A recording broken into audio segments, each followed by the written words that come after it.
Ladies and gentlemen, welcome to Infinite Sports Radio on this Wednesday evening. It is so good to be back. I am Kenneth Gruenfelder, along with the great Ben Upson. Woo! And we will be with you guys, for whoever's tuning in, for the next 2 hours, talking about a lot of stuff. Once again, it's great to be back. The summer flew by. I still remember the last show that we did back in early May. And yeah, the summer really just felt like nothing, honestly. That's how fast it went. Ben, how are you doing tonight? Oh, Kenny, it is so good to be back with you for yet another great semester of Infinite Sports Radio. And it's going to be a blast. Really looking forward to it. Like you just said, the summer really did fly on out of here. And here we are, first week of September, on the eve of the NFL, no less, which is a first for getting in the studio this early. It's awesome. Love the feeling. Yeah, so we have a lot to cover today. So we'll talk about, first we'll talk about Derek Jeter and his Hall of Fame speech. Didn't really get a chance to watch it because of the streaming service that the school makes us use now, which is absolutely terrible. Then we'll get into our pathetic baseball team, the New York Yankees. And then pretty much for the rest of the show, we're just going to talk about the NFL, who we think is going to win each division. We'll go through each division, do our predictions with that, who's going to be in the playoffs, who's going to be in the Super Bowl. And we usually do that the week after week one. Well, the week after week one. But now, like Ben talked about before, we will be doing that on the eve of the NFL season kicking off tomorrow between the Dallas Cowboys and the Super Bowl champs, the Tampa Bay Buccaneers. So, yeah, a lot to talk about today. And this is actually, unfortunately, this will be the last semester of me doing the show in the studio, because after this semester, I'm done. I'm out of here. And it stinks. It's sad, but, that's what happens. And these past now, going on 3.5 years, they went really fast. And we're going to take it day by day, week by week, and we're going to enjoy the next 3.5 months that we have together. So let's get all that sappy talk out of the way. And the first thing I want to talk about before we get into Derek Jeter is I want to talk about COVID for a second. So the school, they made us, they made it mandatory to get the vaccine. And myself and Ben, we are fully vaccinated. And then the very next day so basically August 1st was when the school said that was the deadline for you to upload your vaccine card to show proof that you had the vaccine. And then the next day, the school's like, all right, everybody's got to wear masks indoors now. Now, the town that the school is in, I think they reinstituted their mask mandate. So the thing that I have to say to that is, what was the incentive for the students to get the vaccine then? And that is something that gets me very mad. Because right now, I'm not 100% sure if, we're supposed to be maskless or not. There was nothing on the door or anything. But the one thing is, me and Ben, we've lived with each other for the last 2 years now, okay? See each other every day. We're the only two people in this studio. It's a little bit ridiculous if we had to wear, if we do have to indeed wear masks in the studio. And it's just, there's a lot of things going on in the media and all that. We have a treatment now. So I think it's very important that we kind of put things into perspective. Yes, the virus is a dangerous thing, but now we have a treatment for it. So I think it's time that everybody just realizes, let's move forward now, okay? Listen, you still got to take precautions and all that, but let's kind of put things into perspective now that we do have a treatment for this, okay? We're not fighting this just by ourselves. We have a treatment for it. The vaccine, from what I understand, it does work, okay? Let's move forward with it now. And I just feel like there's some people, individuals, groups that just want to keep this going on for longer than it has to go. Because we can't be doing this stuff forever. I'm sorry. We can't, okay? Because some of these protocols that are being put in place are a little ridiculous, okay? So I want us to move forward. And, the whole world is not going to hear what I'm saying, but it's just something that, really bothers me, and I want us to, whoever is listening, to kind of think about that and realize that maybe, what I'm saying is kind of true. And, maybe more people should realize that. Because I'm going to be honest, if you don't watch the news, you have no idea that COVID is still a thing. Because I'll be honest, after I got the vaccine, I, stopped looking at the daily case rate that I had on Worldometer and one of my tabs on my phone for the last, 6-7 months or whatever. It disappeared. And then all of a sudden, I get closer to going back to school, and then all of a sudden the cases start going up again, the Delta variant, all that stuff. And then, COVID's back in my life again. You look at all these stadiums now, the best thing now is that football is getting fans back. And that was so weird not having fans last year. We are getting full capacity stadiums. We're going to have full capacity stadiums for baseball games in October. The world is going back to normal. But there are people that don't want us to go back to normal. And I don't like that. So, and it's not just the school, it's everywhere. It's everywhere. And you know what? The good thing is, though, what I will say is, yes, wearing the mask, yeah, I don't like it. But at least now we're actually having classes in person to maximum capacity. We're able to socialize. We're able to do things that we weren't able to do. Oh, I just bumped into the mic, hit the mic with my hand. We were able to do things now that we weren't able to do last year. So that's a good thing, okay? And I actually went out twice over the weekend, which is something that I normally never did. And I would always have the option to do that back in the day before COVID. And then I would, now I didn't have the option because, COVID became a thing. So got to learn to live in the moment and appreciate things because they can easily be taken away. So, that's kind of basically what I wanted to get at with the whole COVID thing. This is something that I like. This kind of stuff I don't like talking about because I just want to talk about sports, but something that I just wanted to throw out there to start off the show. But don't worry, for the next hour and 50 some odd minutes, we'll be talking about sports. So let's kind of transition into that. So Derek Jeter, who was my favorite player growing up, had his Hall of Fame speech. And, watching some of his interviews, I don't know if it was a recent interview or an interview that was a couple months ago or something, but he had an interview with one of his good buddies, Harold Reynolds. I think that was his first name. Works for MLB Network. And, watching Jeter talk and listening to him talk, I really miss having this guy on the team right now because, now that he's an owner, you don't really see him that much anymore. He's just, he's behind the scenes now. And I really miss him. And, he was a great player. He really was the main reason why I wanted to play baseball back in the day. And then I was like, yeah, I'm not really up for this. So now I'm behind the scenes when it comes to sports. I'm back to now I want to pursue a career in talking about sports rather than actually playing it. But Jeter was kind of the guy that made me want to be a professional baseball player back in the day. And I'm not the only person that wanted to follow in his footsteps, because there's definitely a lot of other people out there that, wanted to follow that same career path as well. But, looking at his career accolades, had 3,465 hits, 260 home runs, had a lifetime batting average of .310. And, that's just, and it's just so many great moments in his career as well. Obviously, Mr. November, the walk-off home run against the Diamondbacks in the 2001 World Series, his 3,000th hit, which,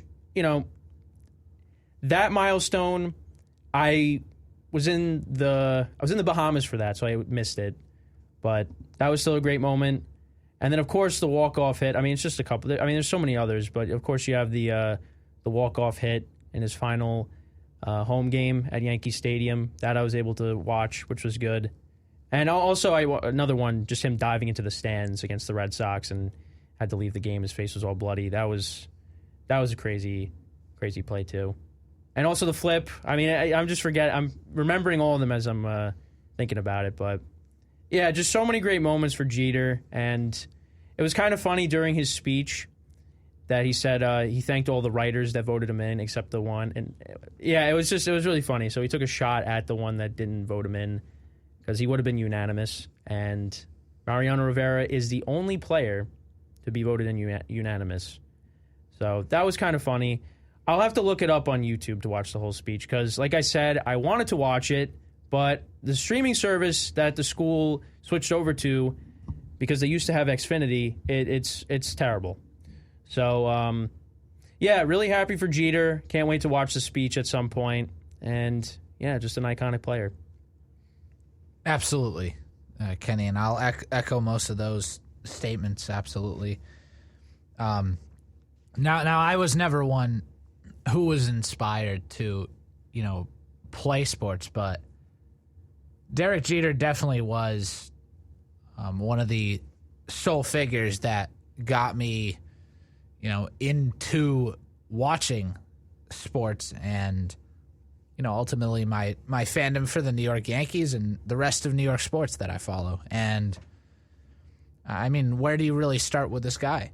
I mean, you just gave off some of his career, achievements, and that's just scratching the surface. It's really unbelievable the amount of things that this guy has done in his career. I mean, you got to think of it this way: a 14-time All-Star, 5-time World Series champ, the MVP of the Subway Series in 2000, Rookie of the Year in '96, a 5-time Gold Glove Award winner, 5-time Silver Slugger Award winner, a 2-time Hank Aaron Award winner, the captain of the Yankees from 2003 to 2014. His number's been retired. He's in Monument Park now, or at least will be. And, of course, that one writer that, somehow didn't vote him in.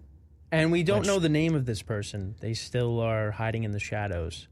And it's really funny because I still remember when that was first going around, the supposed person was Dave Williams out of Chicago, who is, I believe, is he a Barstool executive or something like that? White Sox Dave. That's his name, Dave Williams. Yeah, he's part of Barstool Chicago. He's associated with, I think, Big Cat and Marty Mush. I don't know about Dave Portnoy, who's the head of Barstool Sports, of course, but he's heavily involved, White Sox Dave. And honestly, I think when his name was getting thrown around, that's really what launched his personal popularity because everybody was ripping this guy apart, they were claiming that, you're the one that didn't vote Derek Jeter to the Hall of Fame. But in fact, it wasn't him. And I still remember to this day that I retweeted the picture of the, fake ballot on, the rundown page, which, by the way, that's coming back Sunday, 11 a.m. Little plug there. But that was one of my most liked and commented tweets I've ever had in my life. It got over 1,000 likes, and I got like 50 comments. Some people, were also like awful, like just awful. And then there were the other people who was like fake, fake, fake, fake, fake. And then there were people in the middle, the bots that were like, DM me here. So you know how that goes with with all posts on social media. So, but I'll thank Dave Williams for giving me my 15 minutes of fame on Twitter because that was something else. But anyways, I'm getting off topic. But Derek Jeter was obviously super special to the Yankee organization, and we're coming up on 7. Yes, that's right, 7 years since he hit his last walk-off hit at Yankee Stadium, the final game that he played at Yankee Stadium, and his final MLB season. In 7 years, it doesn't even feel like it's been half that. It really doesn't. Time really gets by you. It's like Kenny was just saying about these 3.5 years that we've been here at QAQ. I mean, if you blink, it's gone. It really is. I mean, it's really something else. But between Mr. November, the 3,000th hit, the final game at Yankee Stadium. Oh, my throat's doing that thing now too, Kenny. Wait, what? My voice changed because something got caught in my throat. Oh, yeah. I felt it. Anyways, it's gone now. But yeah, 3,000th hit, Mr. November, the walk-off hit in his final game at Yankee Stadium. Those are just some of his highlight moments of what was an amazing career. And honestly, this quote right here that I saw, I literally just had it a second ago. Well, what was actually really cool, I'll preface this, the entire Yankees team stopped what they were doing today in center field, before warming up for, of course, tonight's game against the Blue Jays, which has just begun about 10 minutes ago. They stopped everything, watched his speech on the video board. It's really something else. That's awesome. That's really awesome. And, we're going to get into the Yankees in a while. But you mean Jeter's, in a bit? Yeah, seriously. But Jeter's quote, though, that I wanted to mention from his speech that really hits deep. He says, "There was only one thing in my life I wanted to be, and that was the shortstop for the New York Yankees. Now I'm a Yankee forever." And that really hits home because it's a lifelong dream. Not just to play baseball, but to play for the New York Yankees, who are obviously one of the most storied franchises, not just in baseball, but all sports. And obviously, I think there was a picture, too, sometime back in the early 2000s of Derek Jeter touching the sign when he was walking out from the clubhouse into the dugout. What is it? God made me a Yankee forever, or whatever Yogi Berra said, I think. So, that's an iconic photo. I think it was I thank God every day for making me a Yankee. I think it might be that. That's right. That's what it was. Yeah, so I know there's a picture of A-Rod doing that too. Yeah. I'm pretty sure. I'm sure there is. So yeah, that quote right there just embodies the spirit of what it's like to be a New York Yankee. So Derek Jeter absolutely deserves this day and this moment of his very, very long and very successful career. So thank you, number 2. Yeah. That was said beautifully. We're gonna have a little. We're gonna do something very quick. We're gonna take a quick break. We are. Yeah, we're gonna take a quick break. Production change. Yeah, and then when we come back, we'll talk about the Yankees. So stick around. We'll be right back here on Infinite Sports Radio. I almost said the name of the podcast that I'm doing. We'll be right back here on Infinite Sports Radio. 3,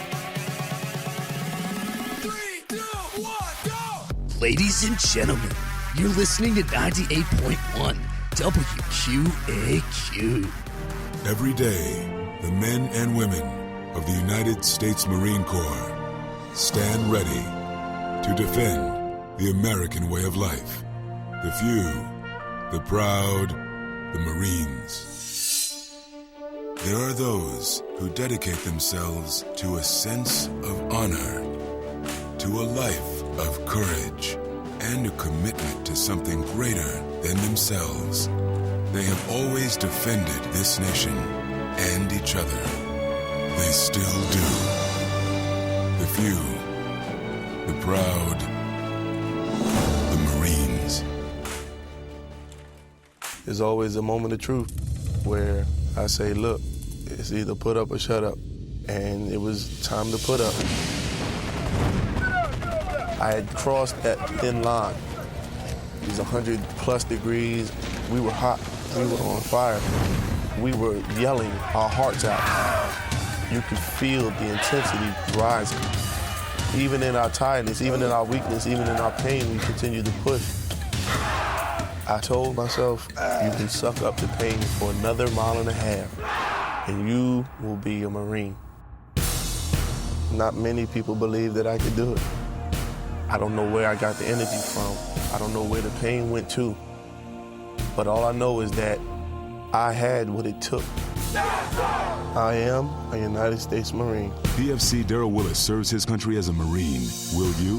Visit Marines.com or call 1-800-MARINES. The few, the proud, the Marines. The soundtrack of Quinnipiac. It's the Q for Common Radio. 98.1 WQAQ. Out. Nobody out, bases loaded. This is where you need to pounce. Jahmai Jones in. That's hit hard to right field. Stanton back, over his head and off the wall. Mancini's around to score. The throw comes in. Stewart coming to the plate. He slides. He's in. And the Orioles have tightened it up. It's a 7-6 game with nobody down. Yankees today. A little looper. Won't get it. It falls in. Hayes will score. And the Orioles have tied it. Jones stops at third. Wasn't it bat, Ben? Jahmai Jones.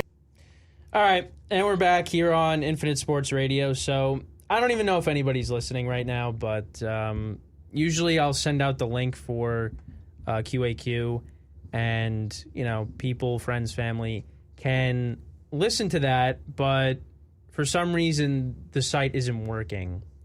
So I don't really know who's listening right now. And So the only way that you're going to listen to QAQ right now is if you're literally in Hamden, driving out on Route 10 here, because that's as far as our signal carries, about a 2-3 mile radius in Hamden. So, hey, if you got us on here in Hamden, yeah, Infinite Sports Radio. Yeah, we're talking to the void right now. Yeah, we are talking to the void. Man, my luck is just okay. All right, well, let's get back to sports. So the Yankees, for who is listening, because maybe there is one or two people that actually are listening. So, the Yankees. So, we left off in May. I don't know what the Yankees' record was off the top of my head. I'm going to look it up right now. It was around 500. Okay. Sure. So, around 500. So, we left school May, I want to say May 6th, May 7th, somewhere around that way. Yeah, somewhere around there, yeah. So, the Yankees, were 16-15, I think. Well, that was against the Astros. Okay. Sounds about right. All right. I think that was the day I went home. So the Yankees were 16-15 the day that I left school. And then, the summer, they were pretty mediocre. Not that good. Then out of the All-Star break, they started playing a little bit better. And then they kind of were struggling a little bit. Then at the trade deadline, the Yankees went out, and they got Joey Gallo and Anthony Rizzo. Two left-handed power bats, which, for the last 2 years now, I've been saying how the Yankees need balance in their lineup and how that is the weakness of this team, because you have a stadium where you need left-handed power bats and left-handed bats in general. And Brett Gardner and, surprisingly, Rougned Odor has played great for them. He's gotten big hits for them. He's been better than what a lot of people, including myself, expected. But the Yankees needed more than that. And Cashman went out, got Joey Gallo, which I didn't love the trade at the time. But when they got Rizzo, I liked the trade even more because now you have more balance in the lineup. And then the Yankees went on, and from the time that I came home from Lake George on August 14th to the time that I came back to school on August 28th, the Yankees went on a 13-game winning streak. And that was great. But I still never said that the Yankees were back. I was not ready to declare that because I knew the second that I buy in, I know for a fact that something would happen. And now this team, in their last 10 games, is 2-8. I don't know. It's frustrating. We're going in circles with this team. It's really frustrating when you have a team like the Yankees that they're just so streaky.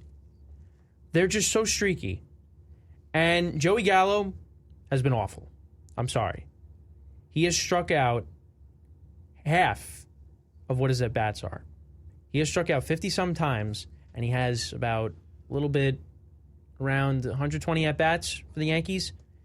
He's got 57, 58 strikeouts. That's terrible. I'm sorry, great guy in the field. Saved us a couple times. Did get a couple of big hits. Had that home run against Seattle. back in August. He had some big moments, but the bad has outweighed the good with Joey Gallo. And Rizzo got off to that great start. Yankee fans are like, oh, we got to bring this guy back. Got to bring this guy back. Sign him right now. And he got COVID. He's been picking it up lately. But the Yankees just, collectively are streaky. Judge and Stanton, last 2 weeks, were tearing the cover off the ball. And the offense was doing great.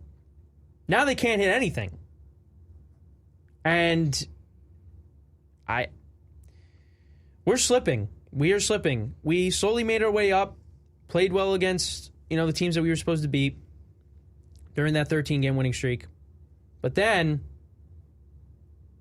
we're clinging on for dear life for that top wild card spot. Red Sox keep losing to the Rays. And the Rays don't lose. Okay? Rays are winning this division.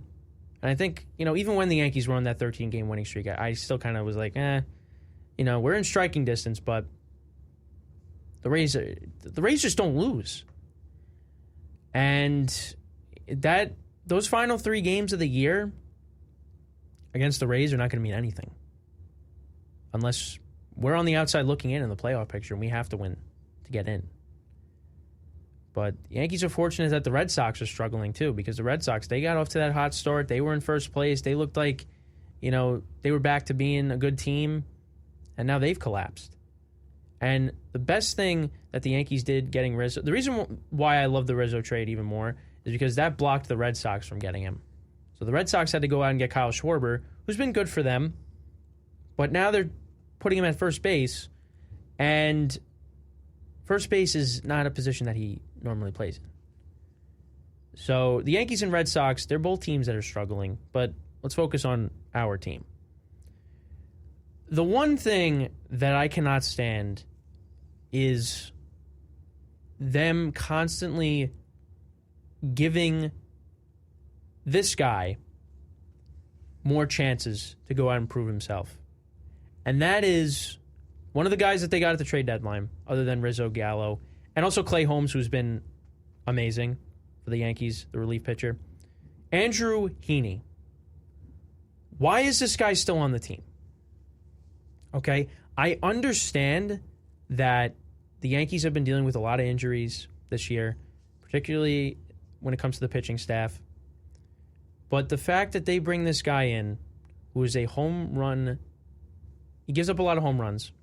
He's a fly ball pitcher, and you bring him into Yankee Stadium. Why? What did the Yankees see in him? And okay, he's had some of his moments. He's had some moments. Pitched well against the Red Sox. I think he pitched well. I forget again the other team that he pitched well against. I think it was Seattle. I don't remember. I think you're right. His first start, he gives up four solo home runs against the Orioles.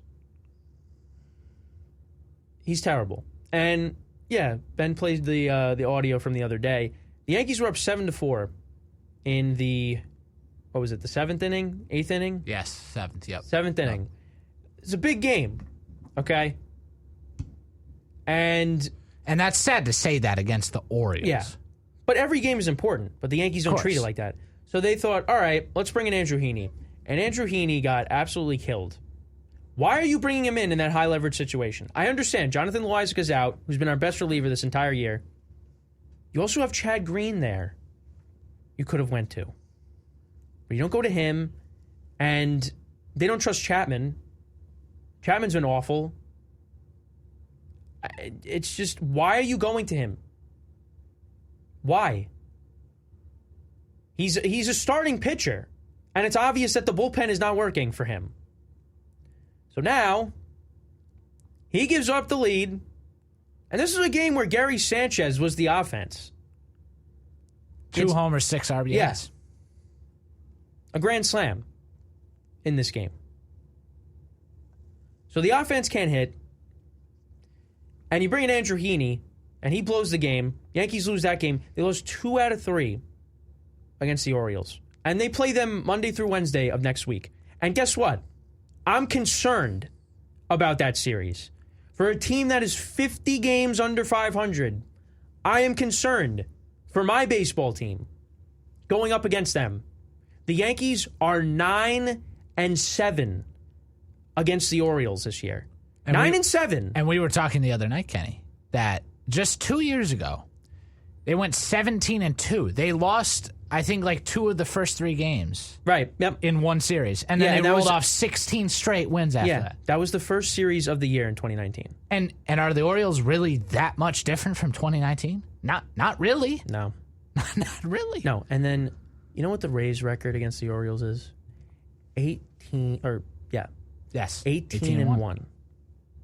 18-1. That's the difference. If the Yankees were beating up on the Orioles just like the Rays were, guess what? Yankees are right there. But they're not. And now last night, now they lose. They're on a 4-game losing streak right now. They're currently playing right now. I don't even know what the score is. I don't really care. No score end of the first. Okay.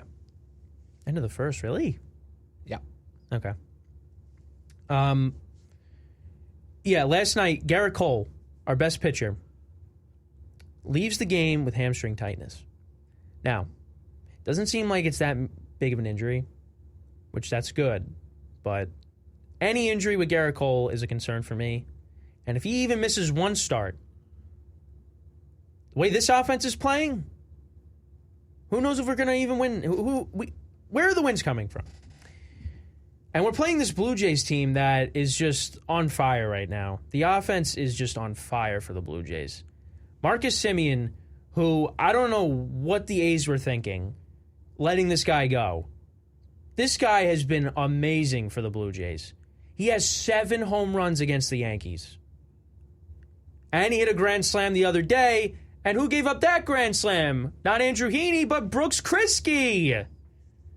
That guy. Who also blew that game against the Red Sox. What was it, 4-1, 4-0? I think they were leading. No, I think it was... Well, they took the lead in extras. The Yankees, it was like 4-3. And then he threw like 4 straight wild pitches or something. Oh, yeah. That's right. It was 4-3. It was closer than I thought. Yeah. Yeah, so he that game was horrific. It was awful. And that was right before the Yankees got Gallo and Rizzo, and they we thought they turned the page. So Marcus Semien killing the Yankees. Vlad Guerrero had a home run in the Labor Day game. I mean, the Blue Jays offense is just incredible. Up and down that lineup. Alejandro Kirk, their catcher. 2 home runs not against Cole. 1 was against Cole. 2 home runs. Alejandro Kirk. It's just this team is so frustrating. I've never seen a team like this. I have never seen a team like this. They are so streaky. So streaky. That's why I don't know what to think of this team. I thought the problem was the balance. It's not the balance. It's that we have a bunch of streaky hitters. That's the problem. Because through that 13-game winning streak, what was Joey Gallo doing at the plate? Basically nothing. Had a big hit once. Got on base here and there. He does walk a lot. Does work the count. But he strikes out. Didn't really do anything during the winning streak. Same thing with Rizzo. Rizzo had COVID. Luke Voit was playing again. And then Luke Voit got hot. And now he doesn't even play anymore because, we still trot Brett Gardner out there. And, Gardy had a couple of good games that he strung together in a row at times. But the best lineup is when you got Luke Voit and Rizzo in the lineup at the same time, and you got the big guys in the outfield. I'm sorry. Gardner has to be on the bench. We need to stop treating these games like it's April. We're in September now, and we are barely clinging on to that first wild card spot, like I already said. We could very well, if the Blue Jays sweep the Yankees are going to be tied with them. And now they're going to be going up against the Mets this weekend, 20th anniversary of September 11th, which should be an incredible ceremony. Should be. On Saturday. But the Mets are fighting for a playoff spot too. They're 1 game over 500. They slipped out of the division. And last time, we were here, the Mets were basically they were in first place. And then the Braves went out and fixed up their outfield because Acuna got hurt and Marcell Ozuna with his off-the-field issues. Braves went out and they made their outfield better. They made their team a lot better at the trade deadline. And the Mets didn't really do that much other than getting Javier Baez. And you know what? Actually, before we get into football, we'll talk about the Mets after we get through the Yankees. So the Mets have something to play for. So this Subway Series is going to be huge this weekend, and the Yankees better show up. Taijuan Walker has not been pitching well for the Mets as of late. Yankees should go out and beat him. There's no Jacob deGrom. Go out there and beat the Mets this weekend. And then you take on the Orioles, who you should sweep them.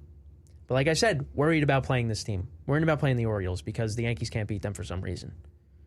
I don't get it. And guess what? If the Yankees miss the playoffs, you know what's going to happen? Boone's going to get fired. But does it really matter? No. Because the Yankees are going to bring in the same kind of manager. Same kind of manager for this team. Guy that takes all the advice from up top, and he's going to be a puppet. So, you know what? It doesn't matter if Boone gets fired. It does not matter. You could celebrate all you want, but guess what? Boone's out of here. They're going to bring in the same kind of guy. And then we're going to be dealing with that guy. And then he'll get fired one day, and they're going to bring in the same kind of guy again. So those days of managers having power for their teams and being able to make the lineups the way they want to and all that stuff and having all this control, those days are long gone. It's all about analytics. It's all about statistics and the stat book and all that. And it's disgusting. Really has ruined the sport. I mean, you look at the Rays, their whole team is based off of analytics because they don't have a payroll. They're doing it the right way. And everybody's trying to copy that, but not having the same amount of success as the Rays are. Rays are going to the World Series. The way they're playing, they're going to the World Series.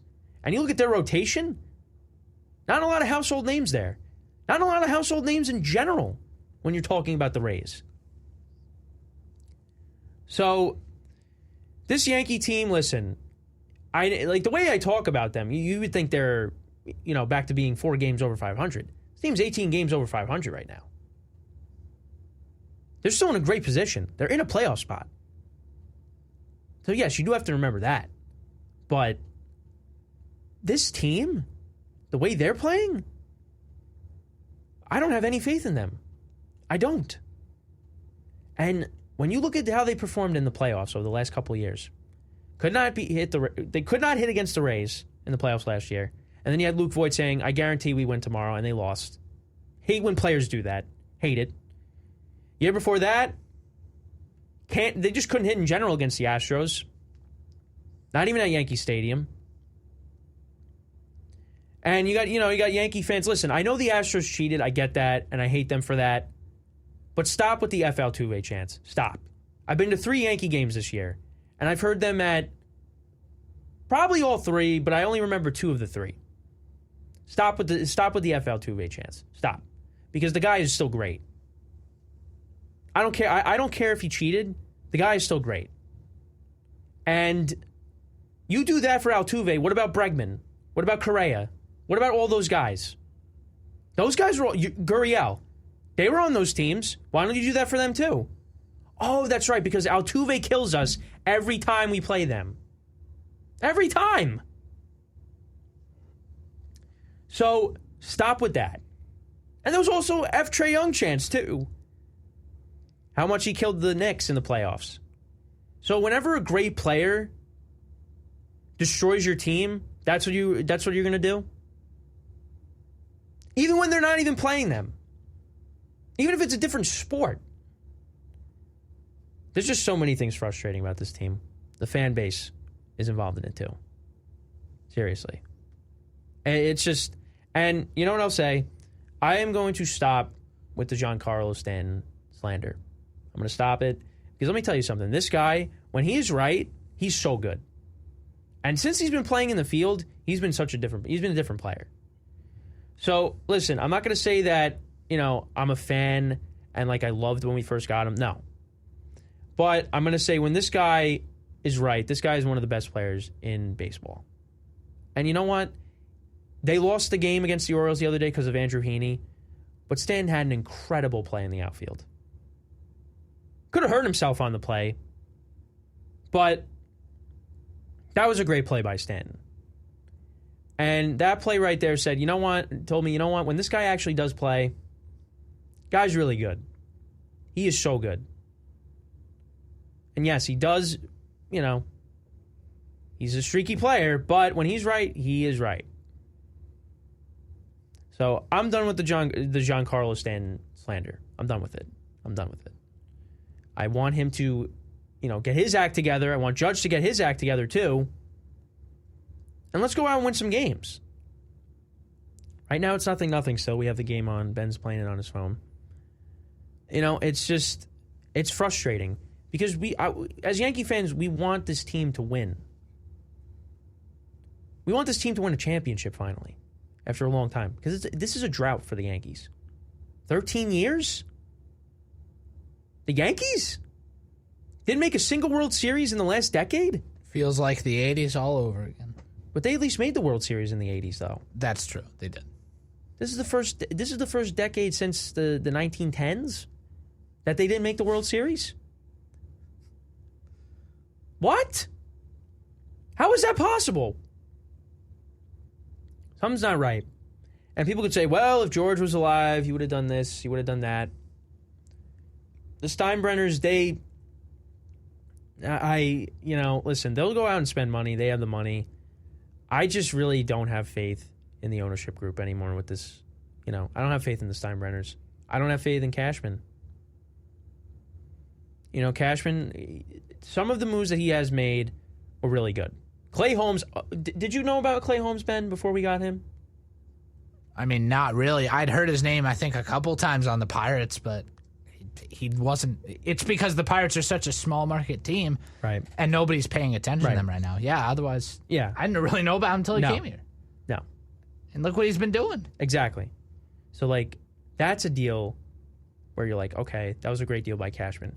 But then, when we really need starting pitching, this guy goes out in the 2018 deadline, gets us Lance Lynn and J-Hap, and those guys were terrible. Now Lance Lynn is a Cy Young candidate with the White Sox. J-Hap, he's got good numbers against the Red Sox. Okay, start him game 1 of the ALDS against the Red Sox. JD Martinez hits a 3-run homer in the first inning, and Yankees lose game 1, and then they ultimately lose the series in 4 games. Okay. Those were not good deals. The Sonny Gray deal, that was not a good deal either. I think a lot of people thought Sonny Gray was going to work out in New York, and he was terrible. So bad with the Yankees. Terrible. Though, the Chapman deal, where they traded Chapman and got Gleyber Torres, that deal was pretty good. Right now, it's not looking so good now because what happened to Gleyber Torres? What happened to this guy? This guy hit 38 home runs 2 years ago. 38 home runs. He has 6 right now. 6. How is that possible? I understand last year because last year was COVID. But how do you go from that to where you are right now? And you know what's even more depressing? So Miguel Andujar and Clint Frazier were a part of this team at the beginning of the year. Miguel Andujar was great in 2018. Should have won Rookie of the Year. I don't think Ohtani should have won it. Ohtani should win MVP, though, this year. But Miguel Andujar should have won Rookie of the Year in 2018. Then he had the shoulder injury when he was diving back to third base, and he was out. I think the torn labrum, out the entire 2019 season, basically. I think he only played in 9 games, something like that. Missed pretty much the entire 2019 season. I was at the game that he got injured. In Tampa? Did he get injured in Tampa? I thought he got injured in Tampa. No, I'm pretty sure it was at Yankee Stadium in that opening weekend series against Baltimore because student government sent a whole busload of us down to Yankee Stadium. I was like, oh, what the heck? Well, I'll go. Okay. So right. I'm pretty sure it happened right at third base there. Okay, maybe it was. That's what happened. Maybe it was. Regardless, it was a play at third base. Right. Diving it back was. Yeah. Yeah. Now he tries. There's no role for him on this team, and him and Clint Frazier are trying to rehab. And Aaron Boone said they're not playing again this year. Miguel Andujar is gone after this year. He's gone. They're getting rid of him. Clint Frazier, I feel really bad for him because he's going through a different thing. What is it called? It's something with a V. I don't know off the top of my head what it's called, but yeah, he's got something. It's like Vigo. I don't know what it is. I'm gonna look it up right now. But yeah, Clint Frazier's just been dealing with head injuries because he had concussions. Yeah, he's undergoing. Well, he did undergo neurological tests, so he's been dealing with a bunch of stuff. I don't know what it is that it was called. It starts with a V. Do you know what I'm talking about? I know you know what I'm talking about, but I don't know the name of. Yeah, I don't know the name either. It starts with a V though. Oh wait, vertigo. That's what it is. Oh, okay. Yep. Yeah. So I never heard of that until, Clint Frazier was dealing with that. So yeah, dealing with dizziness. Vertigo's bad. Yeah, it can get bad. Yeah, with his vision, that's really bad, and I feel terrible for him. But even when he was playing, and maybe that had something to do with it, he was not good this year when he was playing for us. He was not good. So I think he needs to be gone. I gave him a chance, and I gave him a chance, and he failed. That was really his last chance. So I'm off the Clint Frazier bandwagon. I think he needs to go somewhere else and maybe revitalize his career somewhere else because it's not working here.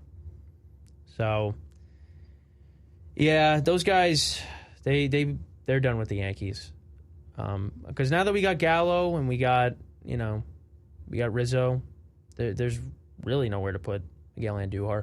I'm curious to see what they do with Voit. I think because I think he's under contract next year. I think that he probably stays, and I think Rizzo, they just let him walk because I think that's probably the more cheaper option as opposed to, signing Rizzo to a massive deal. Unless Rizzo, does something in the next couple of weeks that shows us that, he deserves to stay here and the Yankees are willing to pay him the money that he deserves, but I don't know. It's, there's a lot of question marks with this team. Right now, the offense is just pathetic. The pitching hasn't been good. You know what? I do believe in Jameson Taillon. I think he has a role on this team and the pitching staff. It's just, the guy hadn't pitched in 2 years. He was the best pitcher in baseball in July, arguably. I think he's just over that innings limit at this point. And the Yankees really don't have any other options, so they're throwing him out there. So I think he has a role in this team next year. Corey Kluber, I think, is done after this year with the Yankees. Had the no-hitter, but after that, got injured, made 2 starts, really hasn't looked good. I think he'll figure it out, but at this point, who knows? As the Yankees ground into another double play. Double plays. I thought we got rid of them, but they have reared their ugly heads yet again with this team. I don't even know. And I guess, one more thing with Judge. I think if he goes out and he has another good year next year, the Yankees are bringing him back long term. He's had a really great season. He's been able to stay healthy. Other than the COVID stint, he's been able to stay on the field and play basically every day. And that is really encouraging moving forward for this team. And not all of his injuries were his fault because, let's not forget, I think it was 2018, the guy got hit on the wrist by a pitch, I believe, and he was out for an extended period of time. That wasn't his fault. That was the pitcher who threw the ball at him. So, yeah, and then also, what happened to DJ LeMahieu? I don't get it. So we pay the guy the money that he wants, and now that's it? He's not good anymore? I don't get it. I really don't get it. They had him batting 5th tonight. Gardner was batting leadoff. So they're really trying to put together a lineup that, is going to be productive. Yeah, I mean, and you just saw Gallo move down to 6th tonight in the lineup. Which was the right decision. Right. Because he was batting 2nd. Yeah, and why? Let me give you those official numbers since I actually looked them up. So, usually for a guy who has 31 homers and 68 RBIs and batting 196, that makes 0 sense. I mean, really? Do you think that's the case? Oh, I thought Odor had a homer there. Must have just got under it. End of 2, no score, Blue Jays, Yankees. But, yeah, 196 is unacceptable for Joey Gallo, and Kenny went into detail on that. But here are the official numbers, and these are alarming this year. So he played in 95 games with Texas, and I'm pretty sure he's close to 40 now with the Yankees. I think he's around 35, 40 games, okay? Go into the number of at-bats and divide it by the number of strikeouts. It's ridiculous. He's had 123 at-bats to this point with the Yankees, okay? And he struck out 61 times. That's literally 50%. Like so those are the total strikeouts that he has. 61 now. That's right. What you said? Yep. Right. And add on the 310 at bats he had with Texas this year. Mm-hmm. He had an additional 125 strikeouts. You add that all together, that's 186 strikeouts and 433 at bats. He's definitely going to reach 200. 43%. That's ridiculous. Yeah. For the whole season between New York and Texas. That's the kind of hitter he's been his whole career. Yeah, he is a strikeout heavy machine, man. Yeah, not good. No, he's not good.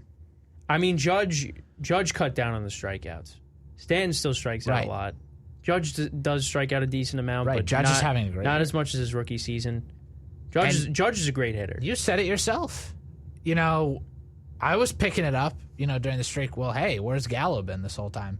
But it got a bit more disguised because you had Judge and Stanton both performing really well. And then all of a sudden, when one of their bats goes cold, or both of them, Gallo becomes exposed. And that's exactly what's happening now. That's why he's getting the boos at Yankee Stadium. Yeah. Well, he deserves them. I'm sorry. Oh, he does. I'm sorry. And I hate to hate on Gallo because I think he is definitely trying. I don't think he is. It's not that he doesn't care. It's just he's not getting the results that he wants. Yeah, but dude, you got to produce. And they've always said, and he's going to be a member of this team next year. Oh yeah, absolutely. So he's not going anywhere just yet. Yeah, but what I was going to say is, Danny Jansen up. Oh, we've had a past history with him. All right. Oh my God, that one was hammered foul. Surprised they don't have Alejandro Kirk in the lineup. Is Kirk not in the lineup? He had 2 home runs? He was hitting earlier. I think he grounded out. I don't know. He recorded. Right, he dropped. Look at this Blue Jays he got lineup. But I was just about to say something earlier. But yeah, no, Gallo was going to be part of the team next season for sure. Oh, Kirk is DHing. Okay. Yes. Okay. Yes. What was I going to say? Oh yeah. The one thing, I was going to mention, Kenny, is the man out there on the mound right now, and Luis Gil. I mean, this guy comes up from AAA about a month ago, and he throws 3 scoreless starts. I mean, 16 innings of scoreless ball, and you come up from AAA, and I'm pretty sure Gil is 22 or 23 years old, which, I mean, can you ask for a better debut? I mean, you really can. And, I mean, so far tonight, 2 scoreless innings. He just walked Danny Jansen. We've had a problem with 9 hitters recently. Yeah, that's a problem. But, it's up to 18 innings now. It might break tonight. Who knows? We don't know. But I think the Yankees should have kept him up here. I understand that the kid is young, and he's probably still got to work on a couple areas of his skill set. Sure, everybody at this age does. But the Yankees need that arm behind Garrett Cole because right now you can't really rely on anyone else in this rotation outside of perhaps Jordan Montgomery. But the Yankees haven't been scoring runs for him in his recent starts. Run support has been so bad for Monty. We talked about, Heaney. Obviously, he hasn't been starting for a while. I mean, he's horrible. Look at this. Marcus Semien, 38 home runs this year. And the A's are like, let's get Elvis Andrews. That's 5 behind Shohei Ohtani, who is going to be the AL MVP this year. And Semien was an MVP candidate 2 years ago. Yeah, this guy has come to Toronto, and his career has turned If they for the really better. can get this It's pitching amazing. situation figured out, because Robbie Ray's been good, Ryu's been good, Barrios has been okay. I mean, look at Steven Matz last night against us. Well, he always kills the Yankees. Yeah, I know. Yeah, he does. The Blue Jays get consistent starting pitching. This team, they should be in the playoffs. There's no reason why this team shouldn't be in the playoffs. And they're coming up. Plus, not to mention, Seattle came back against Houston today, and now they're 2.5 back. Right. Toronto sits 2 back going into tonight. Right. And sure, Oakland has lost 4 straight games, but they're only 3.5 back. Right. The AL has depth this year and a lot of good teams. Yeah. And you feel like the Yankees should be up there, but right now they're sputtering.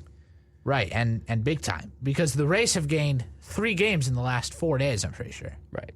For the division. Oh, the division's over. The division is completely over after Monday. Monday was the end when the Yankees got shut out by the Blue Jays on Labor Day. That was it. The division's over. The Rays are winning the AL East. We already know that the White Sox are going to win the Central.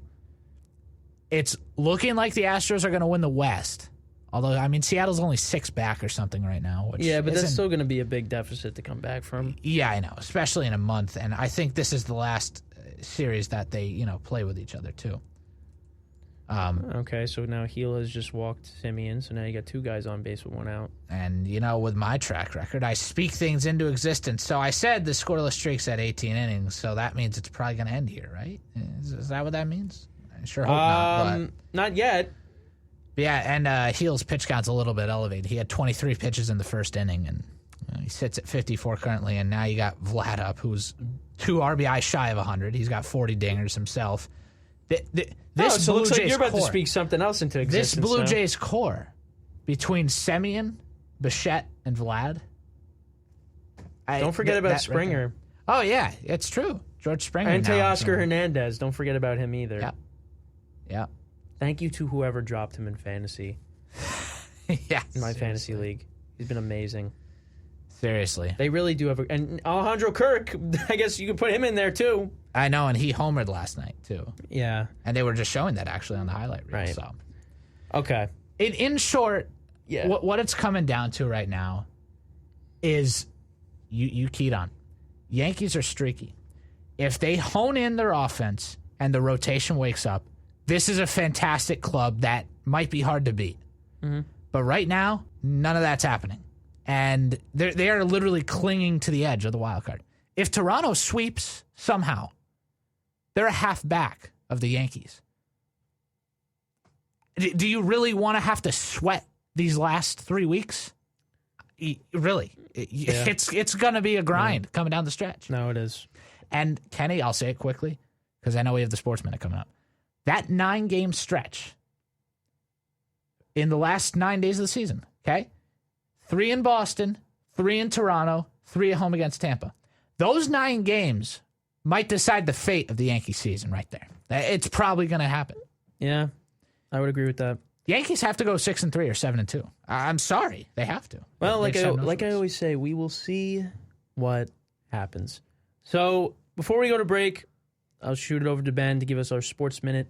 So then after that, we'll go into break. And then when we come back, we'll talk about football for the final hour of the show because we have to. We'll go through who we think is going to win the divisions, playoff predictions, Super Bowl picks. Then we'll get into specifically the first game of the night and I guess some other games. Well, first game of the year and then some of the other games in week 1 as well before we get out of here at 9 o'clock. So I'm going to give it over to Ben, and he will take us right into the break with the Sports Minute. Yes, indeed, Kenny, and it's the first of the fall semester. So, yes, this is, of course, the top of the hour, 8 o'clock, your hourly Sports Minute. All you need to know might be 2 minutes tonight because there's so much going on as we get into the month of September right now. I'll actually open it up with the U.S. Open tennis tournament going on in Flushing, New York, next door to Citi Field where the Mets play, of course. Unbelievable draw on the women's side right now. We have two teenagers in the semifinals tomorrow. 18-year-old Emma Raducanu out of Great Britain and 19-year-old Leylah Fernandez of Canada. Two unbelievable runs, and they're both into their first ever major semifinals. This is also Emma Raducanu's second major. And I said to our good friend Justin, I actually found the text from July 3rd during tennis's second major of the year, Wimbledon. Third. I said to watch out for Emma Raducanu because I watched her in her third round match against Sorana Cîrstea. At the time, she was ranked 338, and she beat a top 50 player. So she's got big things ahead for her, and she's in a semifinal at the U.S. Open with Leylah Fernandez, the teenage dreams at the U.S. Open. Otherwise, of course, Karolina Pliskova and Maria Sakkari battling in the other quarterfinal match. Currently, Sakkari up 1-0. So the winner of that match will be playing Emma Raducanu tomorrow.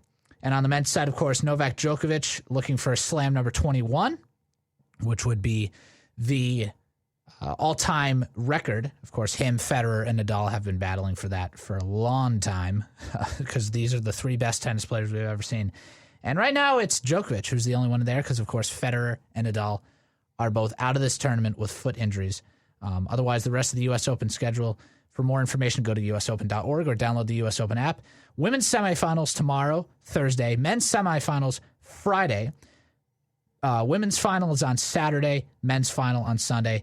All those matches are on ESPN and the ESPN app. One app, one tap. In MLB action tonight, the Blue Jays now had the bases loaded. We were just saying Luis Hill gave it back-to-back walks. No score, top of the third currently. Twins 2-0 over the Indians, top of the eighth. That pitcher for the Twins tonight, Joe Ryan, actually had a perfect game going through 5 innings, but it was broken up. Tigers 4-1 over the Pirates mid-fifth. Marlins lead the Mets 1-0. Mets have come back recently into the playoff hunt. They're one game above 500, bottom of the fifth. 2-0 Royals over the Orioles, top of the fourth. Rays, Red Sox. Rays looking for the sweep tonight. It's no score, bottom of the third. Nationals 1-0 over the Braves. Mets will be watching that game closely, middle of the second. Cubs 1-0 over the Reds. Cubs just won 6 straight, and they lost last night. Phillies and the Brewers, big battle in the NL. 1-1, bottom of the first. Dodgers and the Cardinals as well, bottom of the first. That game streaming, of course, on ESPN Plus tonight for free if you're interested. Angels Padres warming up currently out west. And tonight, the nightcapper, actually, by itself, White Sox Athletics at 9:40. And, of course, the NFL season kicks off tomorrow. We're going to go into that in hour 2. But it'll be the Dallas Cowboys at the Tampa Bay Buccaneers. Of course, the Buccaneers, the Super Bowl champions from the 2020 season. And kickoff for that game, of course, at 8:20 on NBC and Peacock as well. NBC will be streaming all Sunday night football games on NBC and Peacock this season. That is your sports update. Definitely not a sports minute tonight. So we'll be right back after this on Infinite Sports Radio.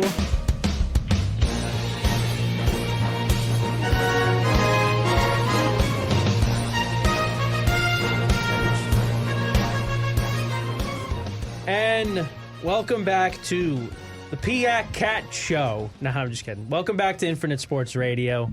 Just completely ignore that, what I just said. It's a little joke that me and Ben have. But, that'll be our show when we cover QU Athletics, when we have our own show for that. Hopefully we can get that going. But, so for the next 40, 50 some odd minutes, let's talk about some football now. Best sport in the world is coming back tomorrow when the Dallas Cowboys take on the Tampa Bay Buccaneers, the Super Bowl champs. But before we get into that game, let's get into our predictions. So I think we'll start off with the AFC first, and then we'll go into the NFC afterwards. So, starting off with the AFC East, I'm going to say that the Buffalo Bills win the division. The Bills were really good last year, won the division.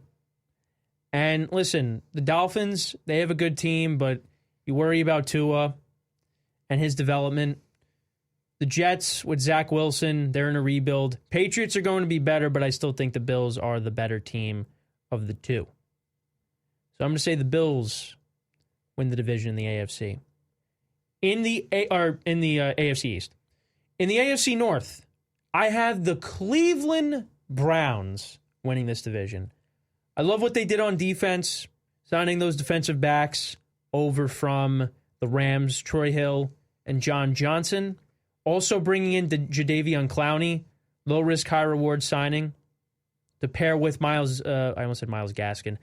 Garrett. So that's going to be a nightmare for offenses. And I just love their offense in general. Best offensive line in football last year, according to Pro Football Focus. Baker Mayfield was a different player last year. The running game between Nick Chubb and Kareem Hunt is insane. You got Odell Beckham Jr. coming back, and hopefully he can reinsert himself into this offense because Browns' offense looked a little bit better when Odell was out. I'm not going to say that they're better off without Odell. I'm just saying it looked a little bit better. But that's just me. I got the Browns winning this division. But I do have the Ravens making the playoffs as the first wild card in the AFC. So then in the AFC South, this division is just crazy. I have the Colts winning the division.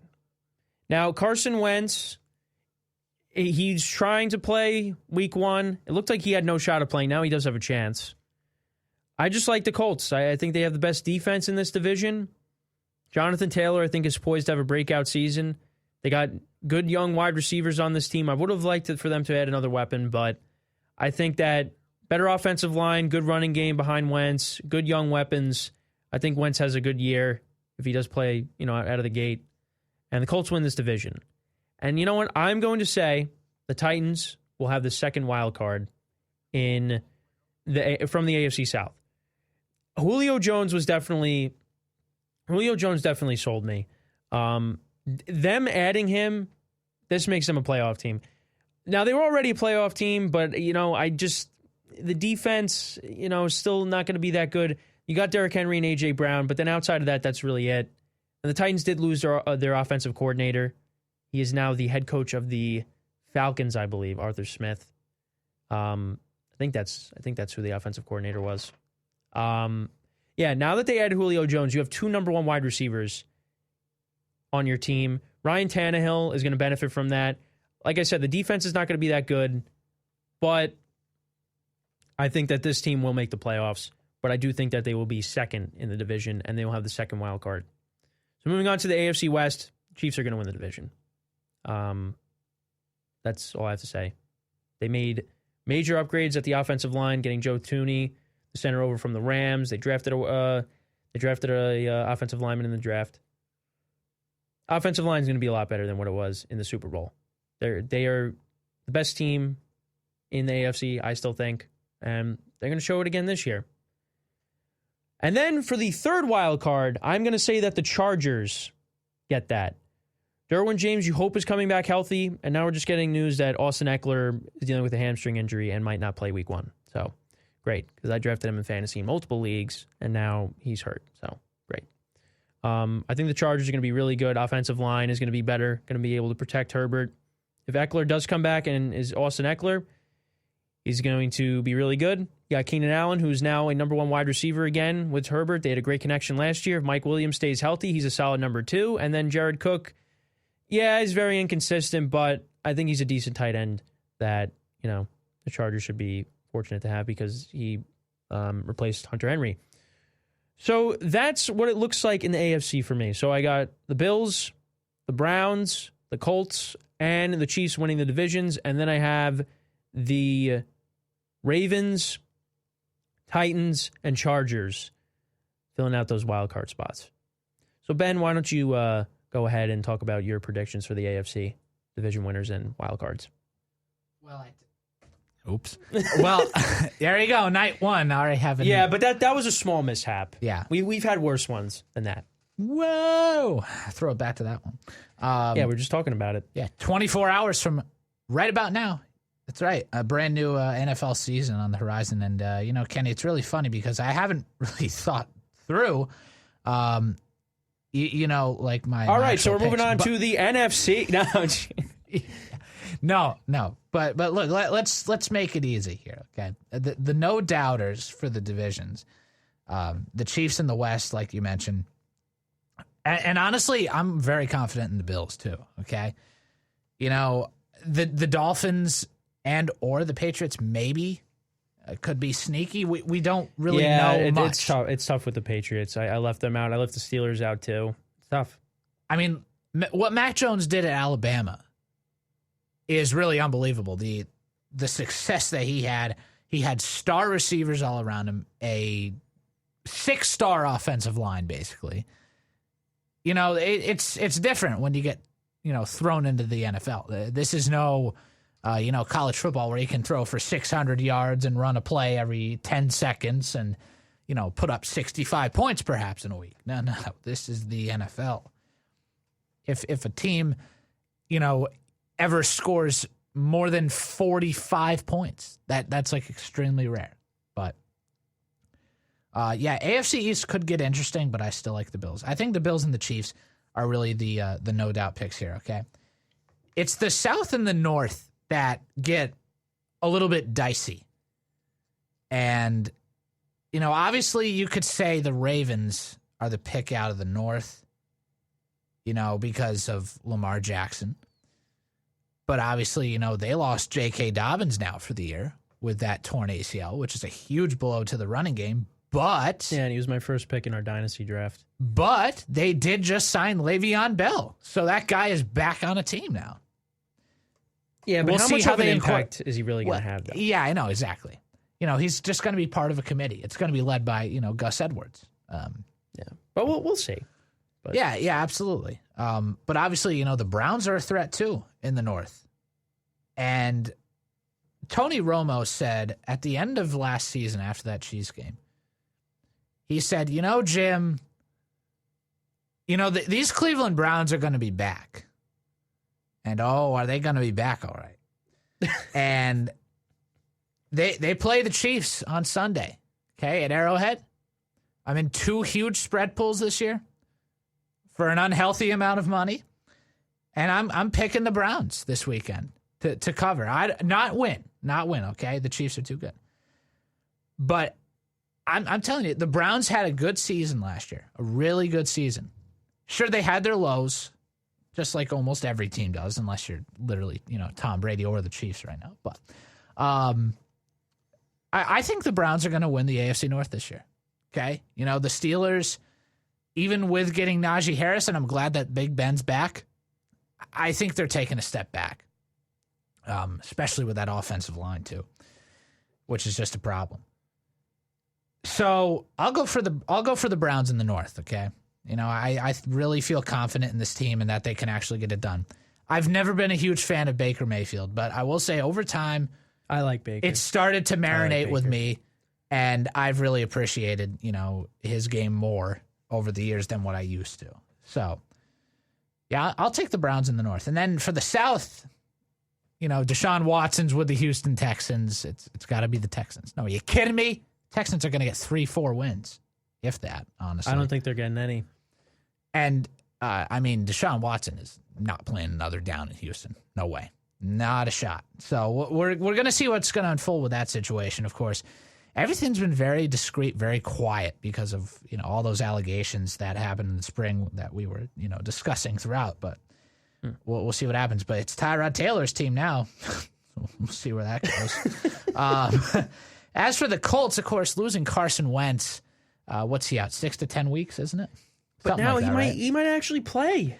Yeah, I've been hearing that. He might play on Sunday. I've been hearing that. And that's what makes it interesting. Obviously, the Jaguars have to develop with Trevor Lawrence, and ETN's out for the year now, too. Another running back that's gone. But I think they'll be fine because James Robinson was really good last year. Sure. And obviously, DJ Chark, Laviska Shenault and Marvin Jones are going to lead that Love the receiving receiving core. core. It's Love the a receiving really core. good receiving core. Yeah. Too bad there's no Tebow, though. Yeah, that's right. He's gone. Yeah, so much for all that hype. How did that work out, NFL? But look, the Jaguars aren't there yet, okay? I think this is a team down the road, maybe 2-3 years, that's going to be really good. And I'm talking one game shy of an AFC championship good. Or, excuse me, Super Bowl, actually, right? They got the AFC. That was the AFC championship. Oh, yeah, against the Patriots. yes, they lost to the Patriots, yeah. I think that's where that team's going to be in 2 to 3 years.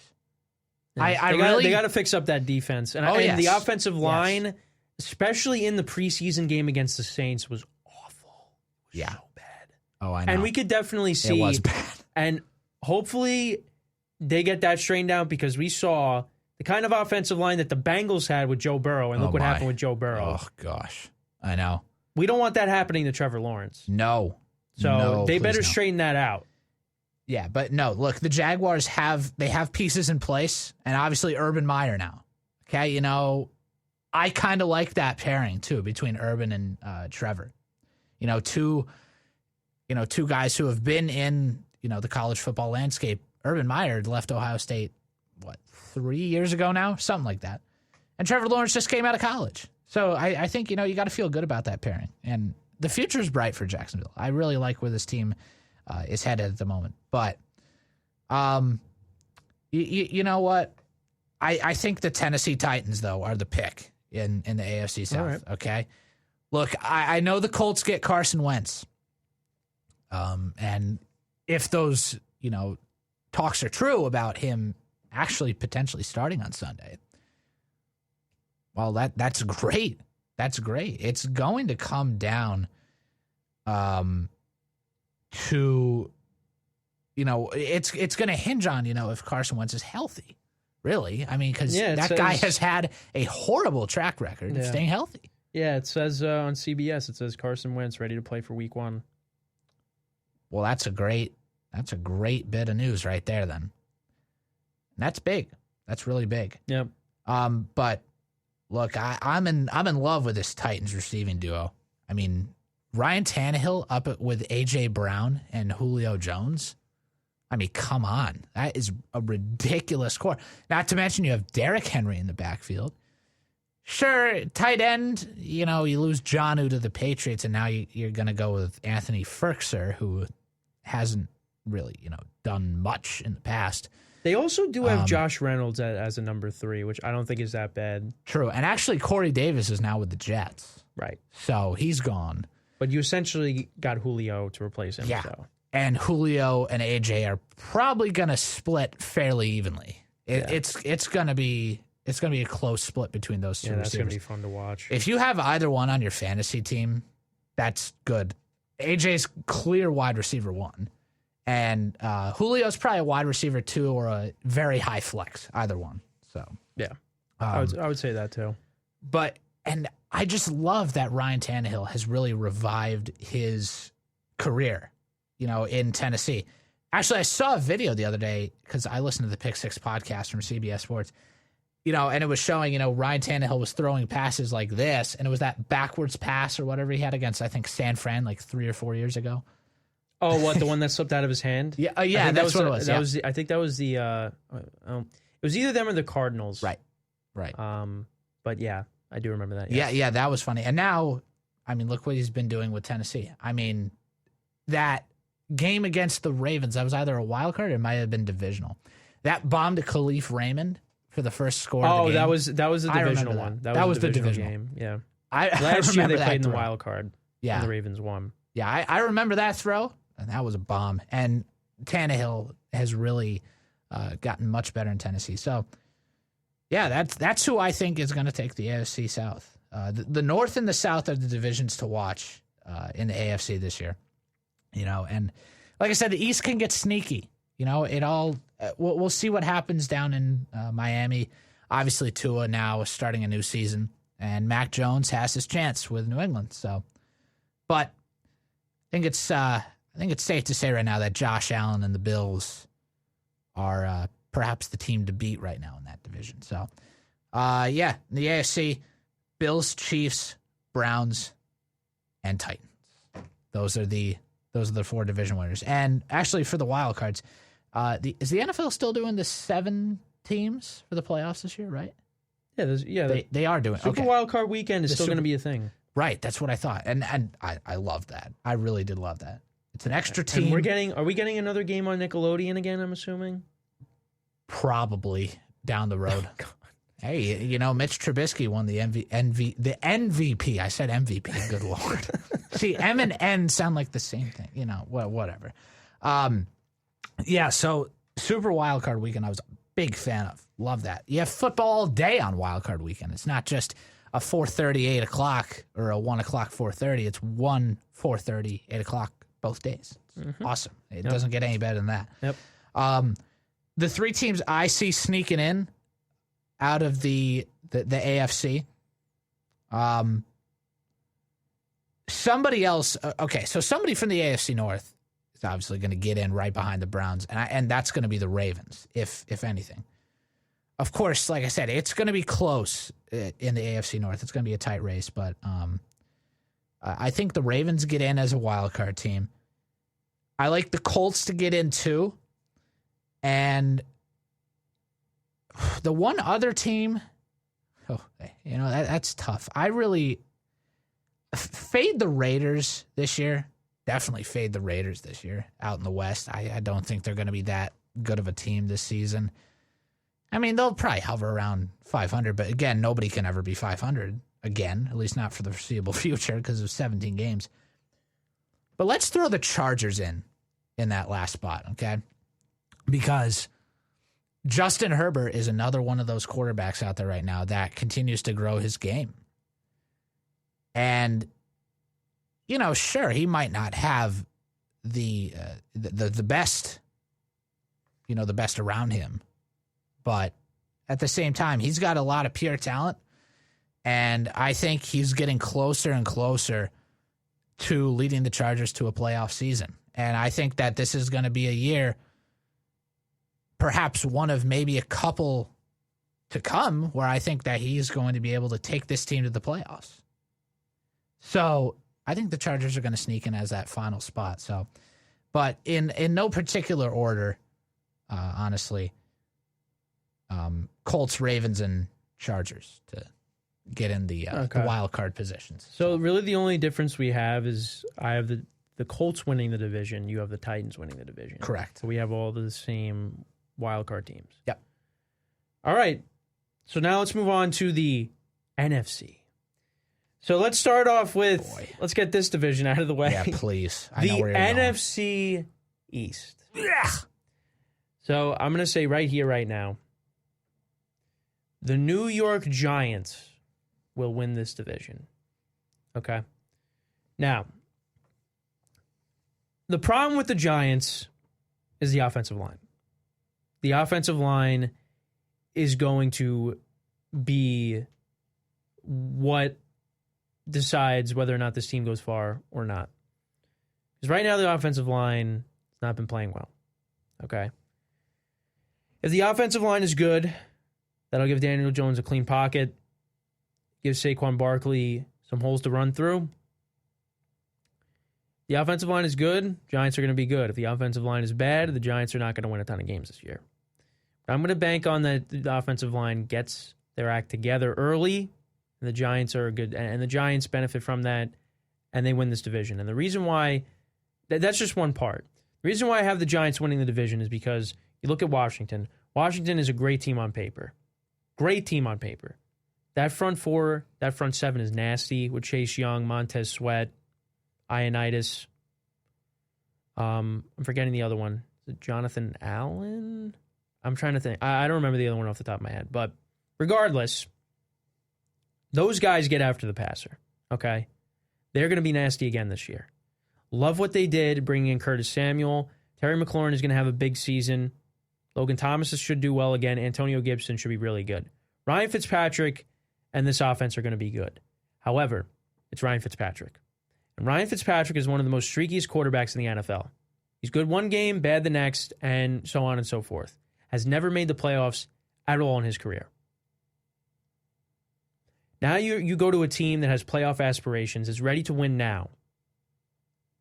And that's who you decide to bring in, Ryan Fitzpatrick. Ryan Fitzpatrick is not making the playoffs with this team. Now, if he does, good for him. If Washington wins this division, okay. The Giants and Washington are the two best teams in this division. They are. That's what it's going to come down to at the end. But Ryan Fitzpatrick has never made the playoffs. And on top of that, the Giants have beaten Washington twice. Last year, they could have lost the first game. Final score was 20-19. And my brilliant co-host predicted that score, but picked the Giants in the spreads when they were the favorites. And Washington was getting the points in that game, which made no sense. But that's a story for another day. They could have lost that game. They could have lost the second game. They won both games. The year before that, they won both games as well. And then 2018, they split. Yeah, they split. They lost the first game, won the second game. So they have won 5 of the last 6 meetings. 4 straight against Washington. Until Washington proves to me that they could beat the Giants, they are not going to beat the Giants out in this division. Well, they'll have their first opportunity next Thursday in week 2. So that should be a lot of fun. Also, love what the Giants did in the secondary. Secondary is going to be great. Bringing in Adoree Jackson. James Bradbury was a stud last year. Jabril Peppers has been really good. Xavier McKinney didn't play a whole lot last year, but hopefully will take that next step and do well in his second season. Darnay Holmes was decent in the slot. And then you got Leonard Williams, who you desperately needed to bring back to, be a pass rusher for this team. You're looking at all these other guys to step up, like Carter, like Zimenez, all these other guys.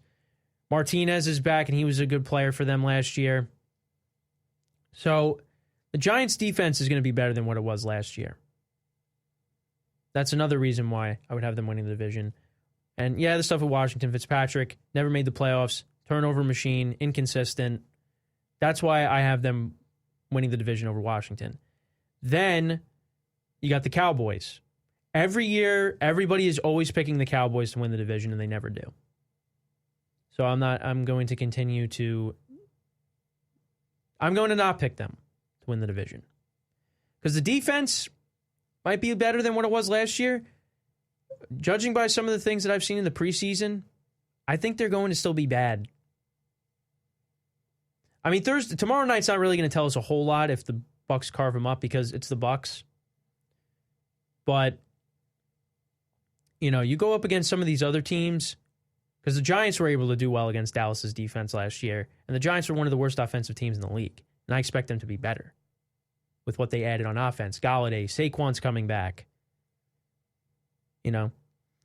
So Dallas's defense is going to be their downfall. Also, Dak Prescott coming back from a huge injury. I expect him to do really well this year, but I think Dallas is going to be playing from behind a lot again. And you're going to see a lot of those 48-39 games, those 41-38, all those games. I think you're going to see them all again this year.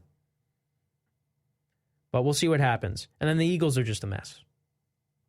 Head coach has no idea what he's doing. You look at his press conference compared to Dan Campbell's press conference for the Lions. It's just two different franchises going in 2 different directions. And I think Jalen Hurts for fantasy will be good. I don't know how well he's going to do. They're going to be playing from behind a lot, the Eagles. They're not going to be a good team. So because of that, I have the Giants winning the division. Washington, listen, if they win the division, I won't be surprised because they got a good team. Ryan Fitzpatrick had the opportunity to make the playoffs in 2015 with the Jets, and they lost to the Bills in Week 17, and they missed out on the playoffs. Ryan Fitzpatrick folds in big games. And this is a big year for Daniel Jones. This is it for him. If he doesn't do well, he's not the answer. And you know what? The Giants have enough draft capital. They can go out and get a quarterback. But, do I really trust Gettleman with that decision? Not really, but yeah. We have the draft capital to go out and get a quarterback if Daniel Jones isn't the answer. He's got all the pieces now. Go out there and prove it. So Giants are going to win this division. Moving on to the NFC North. I have the Green Bay Packers winning the division. Hey, everybody kept saying, Rodgers is gone. Rodgers is going to leave. That's it. It's over. Blah, blah, blah, blah. No. He's still there. Now, after this year, who knows, but he's there right now. And I said it when Adam Schefter released that story and all that. I said, I'll believe it when I see it. And guess what? He's still playing. So they were wrong.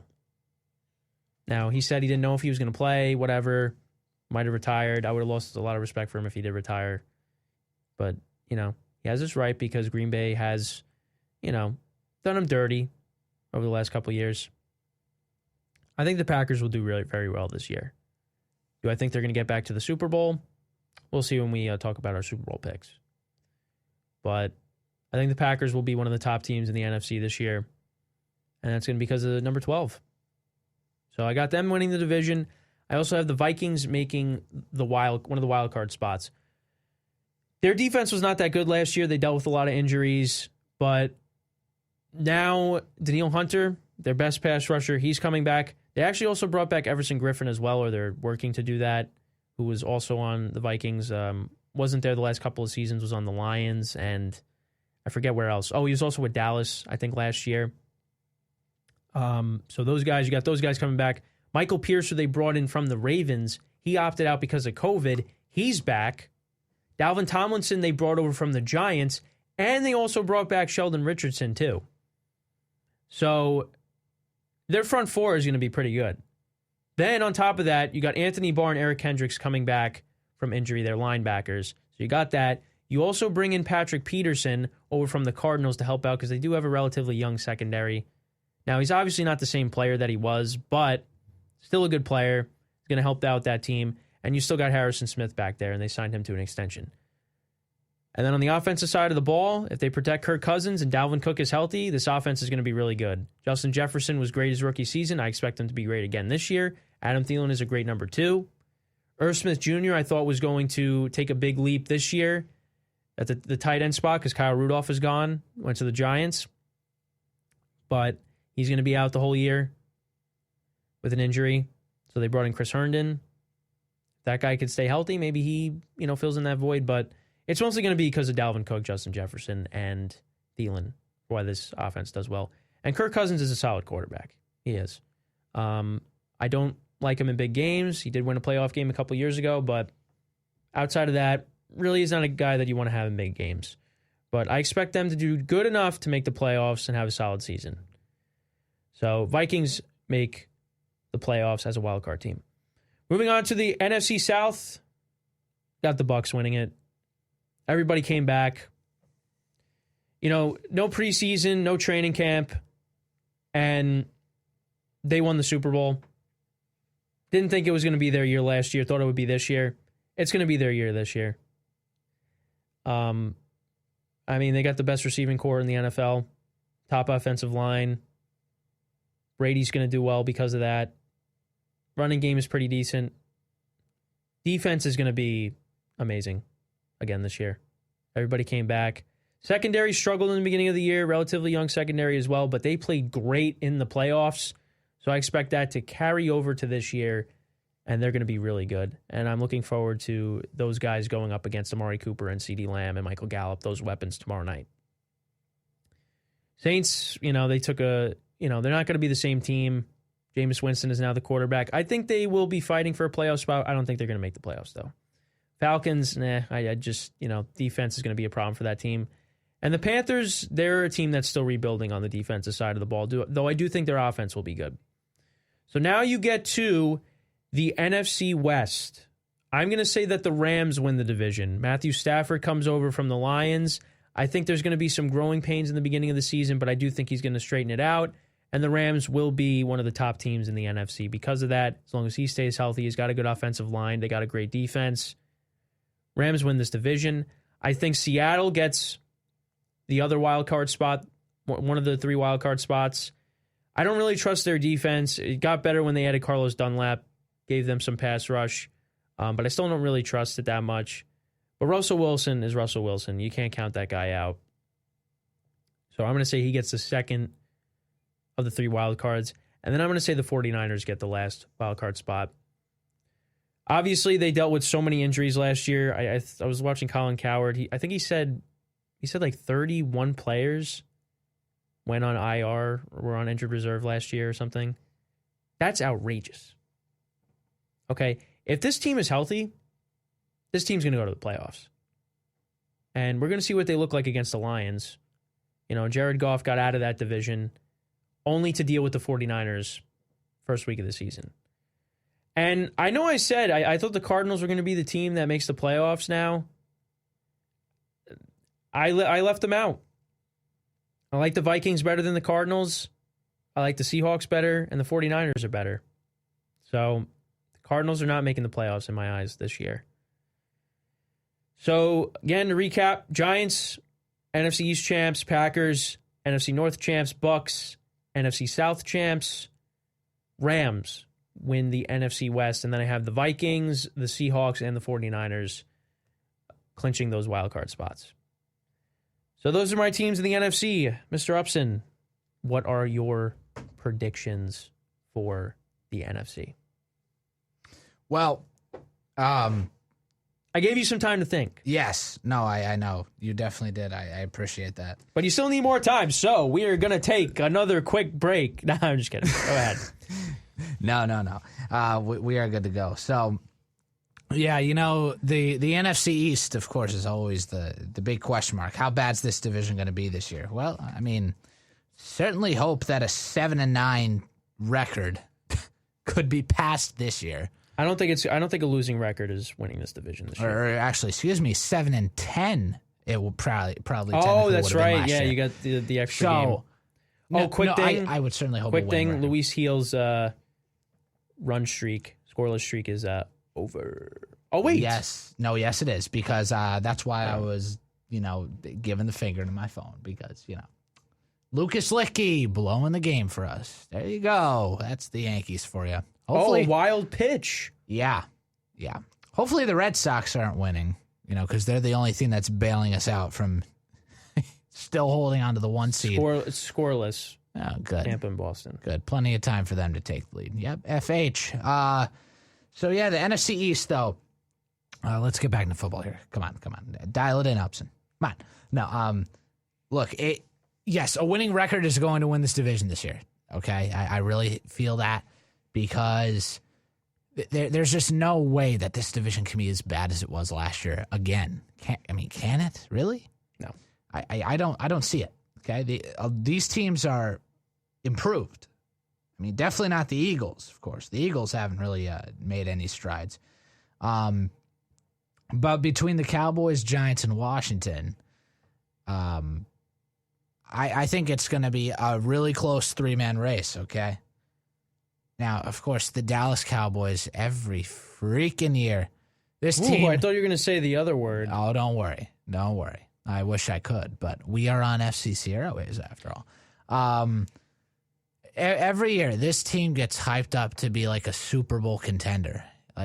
Well, where's that been the last 15 years, 20 years, 25 years? You can just keep going back, because the last time the Cowboys were in a Super Bowl was what? Was it the 80s or the 90s? No, it was the 90s. It was the 90s. I think it was 95?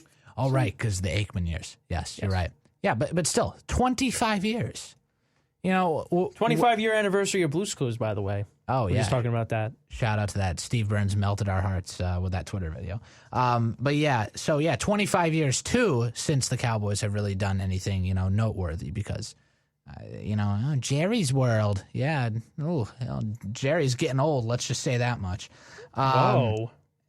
Hey, he is. The Cowboys got to start thinking down the road, well, who's going to take over Jerry? It's actually, they got to think about that. Look, Jerry's been there forever, okay? He's obviously been one of the heartbeats of this franchise. That's why they're America's team, after all. So, but yeah, so the Cowboys are going to get overhyped yet again. Like you said, that defense, it's, I guess, a little bit more tolerable from what it looks like compared to last year, because you gave up 49 points to the Browns. Well, the Browns actually ended up being a good team. So. And the Falcons scored 39? Yeah. Good Lord. And if it wasn't for the Falcons, not really, knowing how to recover an onside kick. Yeah.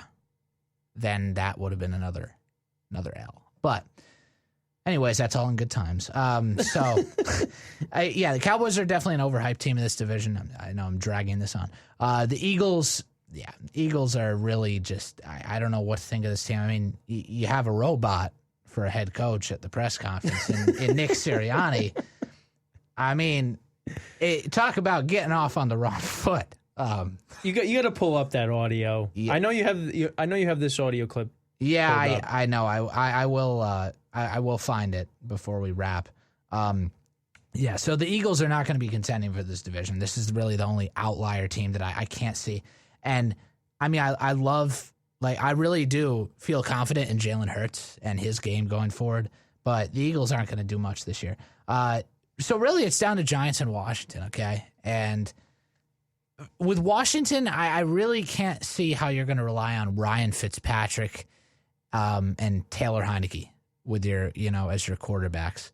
And look, I know you have good pieces around you. Look, and Ryan Fitzpatrick has definitely had his great times, but he's also had his down times. And, Antonio Gibson is definitely a star in that backfield. Terry McLaurin has been getting better really almost every season. I mean, he is called Scary Terry for a reason, after all. Logan Thomas is honestly blooming into a, mid-tier tight end. And that defense, headlined by Chase Young, I mean, come on. That's scary. It's scary. And this team's going to be pretty good this year. Okay, and obviously, we can say they got aided by winning the division, but they actually put up a decent fight against the Bucs. They actually covered that spread, after all, with Taylor Heineke. He threw for 300 yards. But, Brady didn't look so good. Anyways, long story short, I think this is the Giants division, Kenny. I'm in agreement with you. Kenny, I totally agree. But, of course. But look, Daniel Jones, we've kept saying this. We were saying this in the spring, really, before we left. This has to be his make or break year. Okay? This is it for Daniel Jones, really. This 1 year. He's got Kenny Golladay now. Saquon's back. Okay, obviously Evan Ingram is going to be out, I think, for a short stint at tight end. But, I think that Daniel Jones is, you have to be cautiously optimistic in some ways, because you have to have a feeling, or at least some hope, that, he can actually do well, with this Giants team this season. But we'll see what happens, but I don't feel super confident in it, because obviously this is a bit of an open division, because anything can happen in the NFC East. But I'm going to take the Giants to win the NFC East, okay? South, no need to talk about that, because it's the Bucs, okay? And I'll just say, I'll spell it out for everybody. Think about Buck as a whole, okay? Spell out like B-U-C-K. Every other team is going to be saying that word with an F if you replace the B. So everybody else in that division is going to be saying that throughout this year. So that's the Tampa Bay Bucs division. End of story. Didn't need to say that. NFC North, the bad man's back in the division, okay? Times it looked like, maybe he wasn't going to come back, but here we are. It's literally The Last Dance. I hope Michael Jordan's film crew from The Last Dance, is in Green Bay, because they're going to make a documentary about this. If something happens in Green Bay, you never know. But what? I said I hope. Oh, you said it. I thought you said nope. But never mind. Well, no, Hey, you never know. But I like the Packers to win this division. Okay, Aaron Rodgers is back in town, and you have to have that feeling that the window's starting to close just a teeny bit, okay? He's gotten screwed over so many times, including last year. Kevin King, Matt LaFleur. It was also a little bit of his fault, too. I'm sorry. Sure. Definitely it was. Should have scored on at least one of those turnovers. Yep, that's true. Yeah, he had some gifts from Brady. But, look, I think this has to be the Packers division, okay? Vikings... I don't know. They're a big, mixed bag of I don't know. I feel a bit optimistic about the Bears. Now, I'm pretty sure, is Andy Dalton starting week 1 against the Rams? Oh, yeah, he is. That's what I thought, okay? But Justin Fields is going to be taking over this team at some point this year. I really think he's going to, because Andy Dalton, I just don't see him transforming into that reliable QB out in Chicago. I can't. If Fields goes in for this team, which I think that he will, I think the Bears have some potential, but definitely not to win the division. And I'll talk about them in the wild card predictions in just a sec. But yeah, it's the Packers, okay? And then I know we're running short on time. NFC West is obviously the most wide open, okay? So it's anyone's game, really. Cardinals are actually a bit of an outlier in the odds, and I'm a little bit surprised by that in some ways. I mean, obviously, I guess. Well, I think they have the worst. Well, it's probably between them and Seattle is having probably the worst defense in the division. That's true. That is true. That's I think partially the reason why. If San Fran's healthy in the Rams, they're better than Seattle and the Cardinals defense. And I was actually thinking for a time about picking the Seahawks. Okay, they've always been competitors in that division. And obviously, it's going to be close between them, the 40. Everyone's going to be close in this division again, I think. This is perhaps going to be the best division in football this season because there's always a lot of drama in the NFC West. But, hey, you know what? The LA Rams, okay, this defense is definitely really good. Matt Stafford is an upgrade from Jared Goff. You have good receiving weapons around you in Cooper Kupp, Robert Woods, Tyler Higbee. Now, sure, Cam Akers is out for the year, but you get Sony Michel behind Darrell Henderson. Why not? Why not? I think the Rams are going to be a very good team this year, and they're going to go deep into the postseason potentially. I really feel that. And this is much like, Ryan Tannehill's turnaround with Tennessee.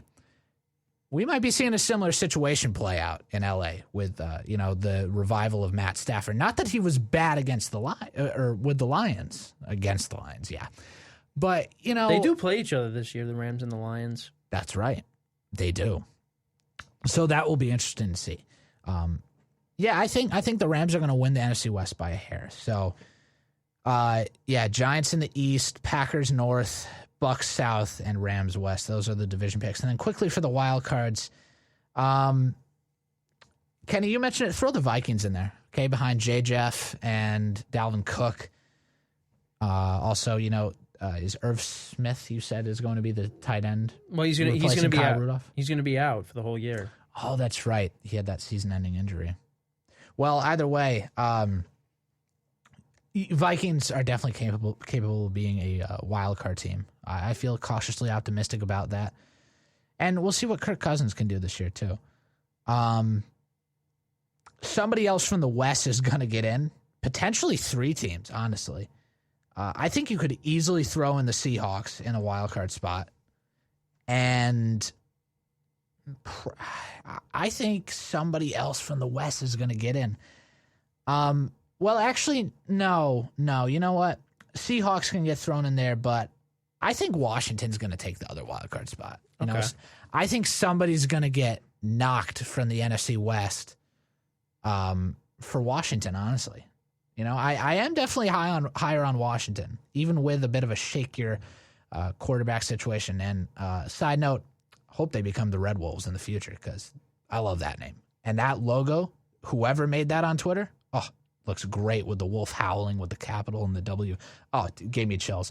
Anyways, so that's my 3 wildcard picks right now, I think. I thought you were gonna go Bears because you said with Justin Fields playing. I think they're just gonna miss out. Okay. I really think so. You did say the Vikings are a mixed bag, so I didn't know if you were gonna go. Oh, they are a mixed bag. They are a mixed bag, but I would take a gamble on them. So again, in no order, Vikings, Seahawks, and Washington. I think we'll take those. All right. Those 3 big wild card spots in the NFC. So okay, we'll see what happens. All right. So the only difference then is you have Washington making it. I have San Fran making it. All right. Yeah. Okay. Not as high on San Fran this year for some reason. Yeah, I mean, we'll see what happens. Garoppolo is going to start the season, and then we'll see what happens if Trey Lance ends up being the guy. I think he is the more athletic quarterback, but we'll have to see what happens with that. So either way, somebody in the NFC West is probably going to be the odd man out and left out, probably. Okay. So now we get to our Super Bowl predictions with the last couple minutes that we have left.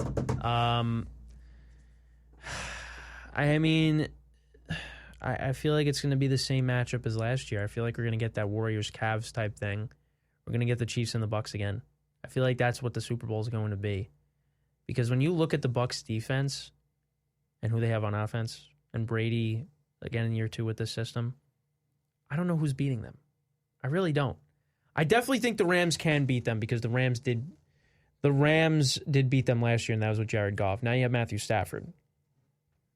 So maybe the Rams have the blueprint to slow down the Bucs offense and get Brady uncomfortable and have him turn the ball over.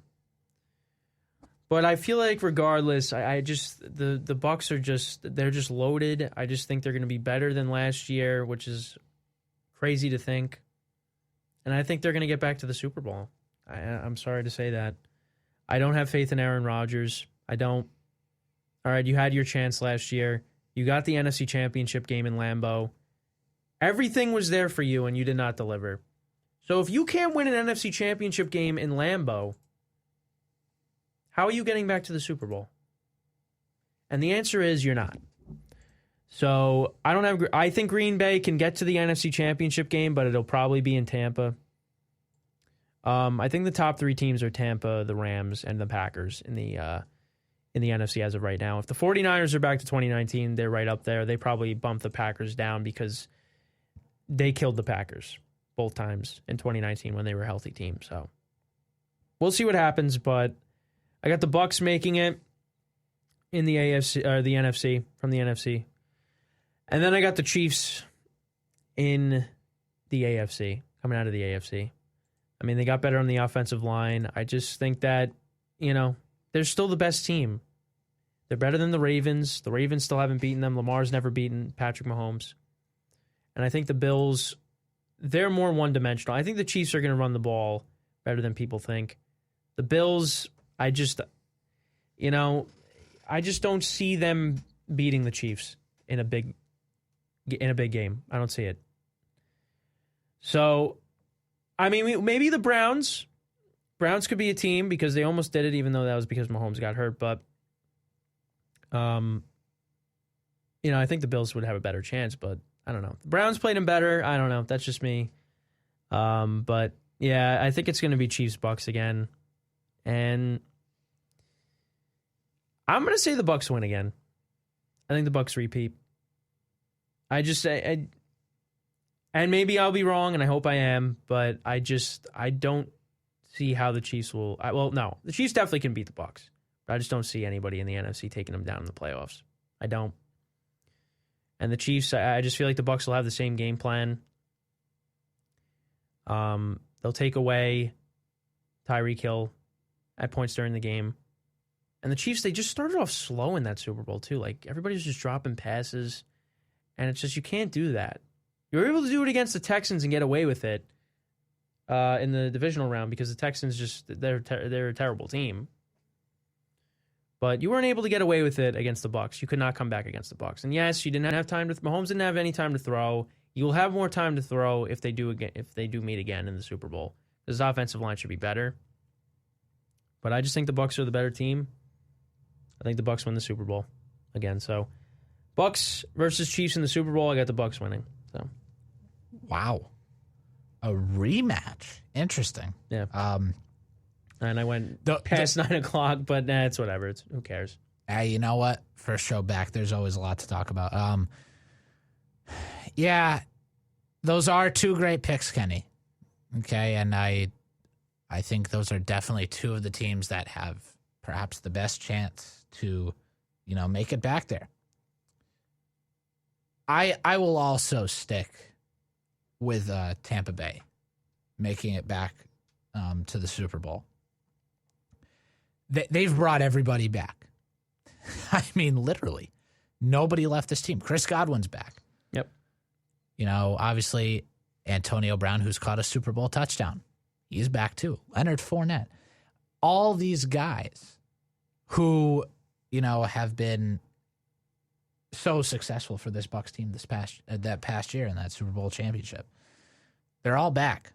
And look, I've been saying 2 years left for Brady for the last 3-4 years. Yep. And so far, he's proved us wrong, all of us wrong. Everyone who has said that, he's on the decline. So, But yeah, the Bucs are getting back to the Super Bowl.